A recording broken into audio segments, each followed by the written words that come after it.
Hi guys! Alright, the summer semester is in full effect and I am getting my butt kicked. So I know I've mentioned it before, but I had a decent amount of success securing a clinical site for the summer semester. So I started that right away. I finished my spring semester at the end of April and graduated. Got to walk at commencement that weekend, and then the summer semester started on the next Monday. I had my first clinical at my new site Tuesday, the first week of the summer semester, and it has just been a whirlwind since. It started heavy, tests right off the bat, discussion posts every single week, and then there's a research class that kind of marks the beginning of the doctorate program. It's listed as starting at the end of the summer semester, so the last half of the summer semester, but surprise, it started at the beginning of the summer semester. So I'm starting with 3 classes, and this research class is intense. The first week, there was an introduce yourself via Zoom, like not live Zoom, but like record how long you've been a nurse, where are you working, what's your specialty focus? Because like I said, this starts the doctorate, so we have some FNP students, and we've got some PMHNP, I think 2 FNPs and 3 PMHNPs in this class. And so there was an introduce yourself via Zoom, plus there was a discussion post, and then week 2, there was a research assignment, which is like pretty heavy. I was so overwhelmed, like not only that, but we have goats. I think you can see her doing her own thing over here. And everything was going really well until the 3rd mom gave birth. She gave birth to quads, or 4 babies, and they just can't typically handle 4 babies. It looked hopeful at first. Everybody was latching, and then one kind of got pushed to the side and was no longer eating and didn't look like she was going to make it. But here she is, making a mess in my house, getting bottle fed now. So just a significant amount of overwhelm. And luckily, I've been in contact with most of the people in my classes, so I get to go back and forth and say, hey, how are you doing? And nearly everybody felt the overwhelm. There's one girl who's in my PMHNP classes. I've been with her for essentially the last 2 years, and she was feeling it. And I'm like, yeah, this is a lot. This is more than I expected. This is more than any of the classes we've had in the past. It's just so much work. It's like drinking out of a fire hose. It is just when you think you're caught up for a minute, it's actually time to start the next thing. And then there's a girl in the FNP program that I saw. I actually met her at the Sigma induction, and then I saw her again at commencement. She called me the day that this research project was due. And she's like, hey, did you realize this is not a discussion post, but this is like a full research project? I'm like, unfortunately, yes. Like, I didn't get a chance to start it till today. Like, I spent all day on this thing. It was not something I could start early just because I was busy doing clinicals, patient encounters, other discussion posts, tests, quizzes. So by the time I really got to look at it, luckily it was a little bit early in the day at least, but I spent nearly 10 hours working on this thing, and I was just lucky that I hadn't signed up for work that day. So we chatted for a little bit about, holy cow, the amount of information that we need in this. It's like we needed a full project already. It was like we needed to have our project ready. We needed to have at least 8 resources, and not just any resources, not like Google them, find them. Like, we needed to know what kind of research these resources were. Were they peer-reviewed? Were they systematic reviews? Cross-sectional surveys? I have my list of resources up here. I've got a controlled, randomized, pragmatic trial. I had a RCT. Like, we had to know everything about these resources and then separate them and kind of analyze them. So it was like a research or literature analysis type project. And this is essentially the start of our entire doctorate project. That's kind of what the doctorate program is implementing this project at a facility. And I had no idea I was essentially starting that this summer.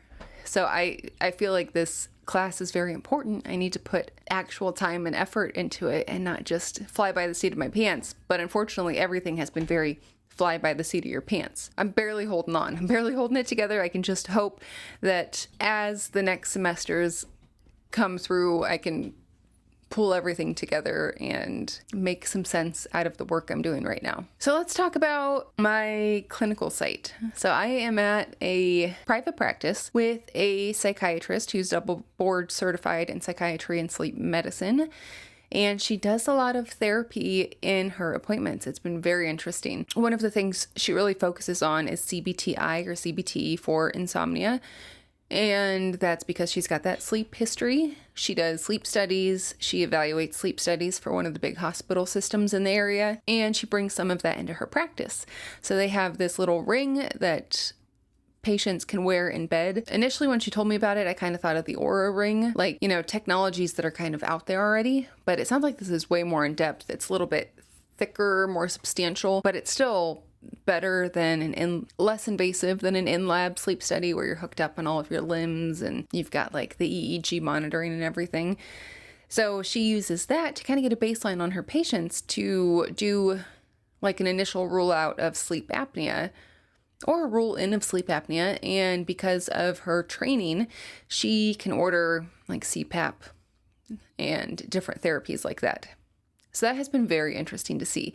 But her CBTI has also been very interesting. She goes through this checklist of what time do you go to bed, what time do you wake up, how many hours do you actually sleep, do you wake up throughout the night, what are you doing in bed, are you scrolling on your phone, when is your last caffeine in the day, like at what point do you stop drinking coffee, how much caffeine are you taking in, and then she develops a plan for these patients, and it seems to be super helpful. Like I've seen a lot of patients whose sleep has improved so much just based on these interventions and not necessarily medications, which a lot of people in psych tend to go to first line. So that has been interesting to see. She also offers TMS and she has got a NeuroStar machine. I've seen TMS at one other clinical site and I don't know what the brand was, but it looked like a much older machine. There were like exposed wires and when I saw the NeuroStar machine, I was impressed. It's nearly fully computerized, like lining up the patient, making sure that when you're doing the mapping, you're stimulating the correct areas. It even has a thing to rest your hand on that when you're stimulating the motor cortex, it captures the movement in the hand, which is part of how they do the mapping. So that was really cool to see because at the other practice, you just literally watched for finger movement. And that was kind of an idea of if you're in the right spot or not. And then you take all of the numbers as you map it and it saves it into the computer. So then when that patient comes up, you literally like scroll and you pick your patient and you see the therapy set for that patient and you align them in the chair.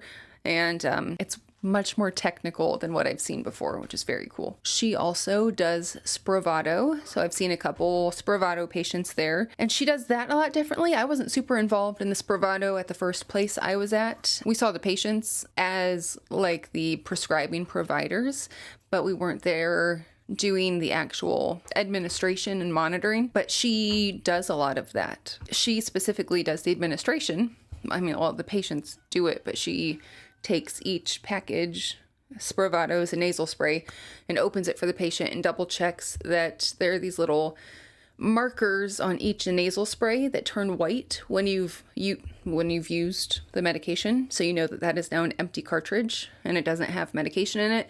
And she like double checks, like, is that white? Okay. All right, next spray. And there's also a REMS program associated with it, which I should have considered when I learned about it, but I didn't really think about it. So now I'm learning how they have to deal with the REMS requirements for these patients. So that has been interesting. It feels like I have a new perspective on these alternative like neuromodulation options. She got me access right away to her EHR, or like the second week. She uses Epic, so that is very cool. I have student provider access, which means I can do notes and like sign notes, and she eventually signs the whole encounter. So that was a little bit of a learning curve because I've used Epic, but I haven't used it from the provider standpoint. So she's, well, can you sign it? Oh God, I don't know. Am I allowed to sign it? And it turns out it looks like I can sign the whole encounter, and then it prompts me to bill for it. So I don't know if that was a mistake on the setup, like on the IT end, but I will just not be doing that and just putting my notes in. But that was a learning curve. I'm like, I don't know, do you want me to just put my notes in and you'll double check it this way? So figuring out how to incorporate that as a student has been interesting and a little bit of a struggle because I'm her first student. She's been in practice for nearly 20 years, including residency, and I'm not sure why she decided to take on a student at this point, but I'm her first student, so we're learning together what it looks like to have this independence, but also oversight, and how that looks with charting and actually seeing the patients. And luckily, she's very open-minded. She said, look, I've got 20 years of experience. You're not going to be doing what I'm doing, which is great because she is experienced in therapy and sleep medicine and all of those years of psych training. She's like, you just need to focus on the basics, focus on the DSM criteria. What are you seeing? What are they satisfying? Keep it to bread and butter. And as you get comfortable with that, your own flows, your own strategies, that it will emerge, and you'll start to become the provider that you are going to become. So I do like that she said that, because I'm like, I don't know how I'm going to see her patients like she sees her patients. And she's like, that's not the goal. The goal is not to be me. The goal is to keep it to the basics, keep safety a priority, and everything else we'll figure out together. So I do like that. She was a little intimidating. 20 years of experience and double board certified. She's a very confident woman. So definitely intimidating at first, but I think we're getting a nice relationship going. So I like that. And she kind of mentioned working for her after the fact. She's only ever hired one NP before, and I do know the NP that she hired. He was at a practice that I did some clinical hours at, and he has some quirks. We all have our quirks. But apparently they did not align with her practice, and it sounds like he wasn't a good fit for the patients there, and it sounds like he lasted about 4 months. And it sounds like that was just over a year ago. So she's hired one NP. It was over a year ago, and that's the only experience she has with hiring NPs. So I think she is thinking that if I'm doing all of this training with her as a student, I can kind of see her flow. I can see how she likes to address patients and what type of therapies she typically goes with. And it's almost like an investment. She's investing her time. So she mentioned, like, have you thought about what you want to do after you graduate? That's coming up, right? And I said, yeah, my master's degree will be finished at the end of this summer. And I said, honestly, I haven't thought too much about it. I am not a good planner. I'm not hey, would you like to hire me? I have not graduated yet, and I have not passed my boards yet. Take a chance on me. I'm not that kind of person. I like to have my ducks in a row before I start. But I have seen how clinicals are definitely a good doorway into getting your name out there. Because I've had good experiences at most of my clinical sites. And she reiterated after she asked, like, what are you going to do when you graduate? And I said, hi, I don't have an exact plan yet. I'm kind of just focused on studying and passing the boards. And she's like, well, remember, I'm looking to hire a nurse practitioner. It would just be part-time. So it kind of sounded like a job offer. It wasn't an official job offer. There's no contracts, no talk about compensation or anything like that. But it sounds like the door is open to talk with her once I finish things up. And that is a good feeling. It is an hour from my house, but part-time, that's perfect. I'll be starting my doctorate program in the fall. So these classes will finish up in August. I will have to schedule my boards, and the fall classes will start right away. So there is not much downtime. So if I get used to her flow, and I feel comfortable in her setting, and it's on a part-time basis where I have time to do my doctorate program, like, that's a pretty good setup. That's a pretty good gig. So I'm excited about that prospect. Plus, it felt really good that this provider of 20 years, I would assume she doesn't throw out offers like that randomly. So hopefully she sees potential in me. Also, I forgot to mention that we've had our in-person intensives last week. So these were 2 days, 2 pretty full days, where we had to meet on campus, which for me is like a 15 to 20 minute drive. For everybody else, they had to fly to Canton, Ohio. Well, there's three of us in Ohio. One's from like the Columbus area. So it was a couple hour drive for her. I think the other two might be in like the North Canton area. So fairly close for them, pretty close for me. 3 people from Texas, 1 person from Maryland, 1 person from Colorado. They all had to fly in. And we got to meet each other for the first time, which was very cool. We all got along really well, which was neat. Now, we've been in chat groups together talking about classes, a little bit of complaining, a little bit of throwing ideas around. So we already had this communication relationship component going for us. So it was nice to meet everybody in person and see how their time has been and how their experiences in clinicals have been. But it was also extremely stressful. It is essentially like in undergrad, we have to get checked off for everything. Foley insertions, check it off on a mannequin. IV insertions, even like I think blood pressure checks were part of the undergrad checkoffs, making sure we could use a manual blood pressure cuff. Head to toe assessments, listening to lung sounds, all of that kind of stuff.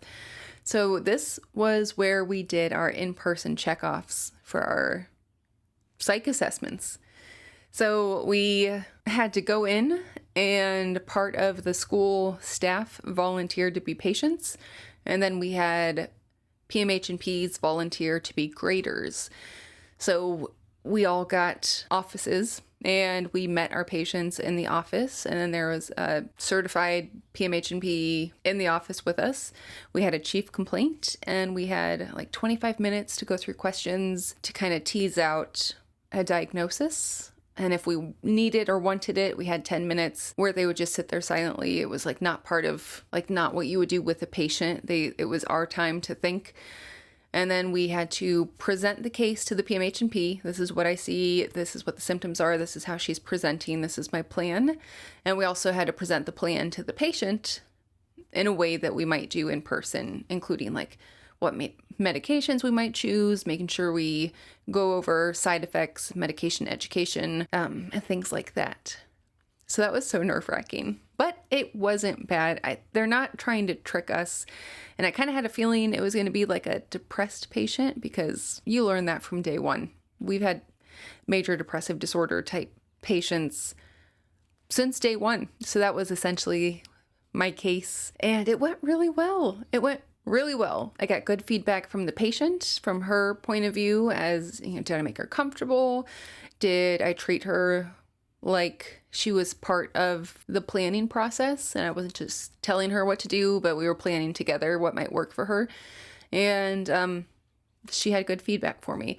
And the PMHNP also had pretty good feedback for me. I think I missed zoning in on like eating disorders. I didn't follow that path. I can live with that. But we did non-pharmacological interventions. I offered up a pharmacological intervention. I took some of what I'm learning in this current clinical rotation with sleep hygiene, and I added that into our plan, and it went well. So I'm glad to have that behind me. It also makes me feel more confident that I am doing the right things, and that when I talk to these patients in clinicals, I'm on the right track. That was a bit of a confidence boost. They also talked to us about upcoming boards, how to study for boards. We had a review test, or like I think they called it a DRT, essentially a practice test, practice boards, where we had 100 questions and 100 minutes, and then 45 minutes to review it. I've got room for improvement, but I have not had time to study for boards, and some of the questions are insanely specific. It's like, you have a patient who doesn't speak English and you get them an interpreter. This satisfies which section of the communication something, and it's like, Category 1, Category 3, Category 7, Category 8. So you have to know what the hell they're even talking about. And I didn't. I'm pretty sure I got that one wrong. So very specific things like that, I will just need to memorize. But when it came to like managing and treating patients, I think I got 100% in those categories. Anxiety disorders, I got 100% in. But then there were some questions that there were only like 1 or 2 questions. And so I got like a 0% in, was it eating disorders again? Do I need to, I think I might need to brush up on eating disorders. So I'm sitting at a decent place to start a very structured review for boards. And I'm happy with that, because I am signed up for Georgette's review. I've got the purple book. I've got the pocket prep on my phone. So if I ever have time, and if I ever get a chance to not do homework, or be working, or be in clinicals, or looking up patients for clinicals now that I have access at home, then I'll study. And then this research class that I'm in right now, it's only half a semester. So like I said, initially it was supposed to be at the end of the semester. Turns out it's at the beginning. At least that means that at the end of the semester, something will drop off. Something, like we will get rid of something. I should have most of my clinical hours in by the end of the semester, well before the end of the semester. This class will be done by the first half of the semester, and then everything else will be mostly clinical focused and like discussion boards. So that will be a good time to do some very focused studying. So that's where I'm at right now. I'm so busy. I'm sorry I'm not putting more videos out. It has just been so overwhelming. I probably don't have time to edit these, but we'll see what happens. Hopefully things start slowing down, and hopefully they start slowing down. And I will just try and keep you guys along for the ride. All right, I will talk to you next time. Bye.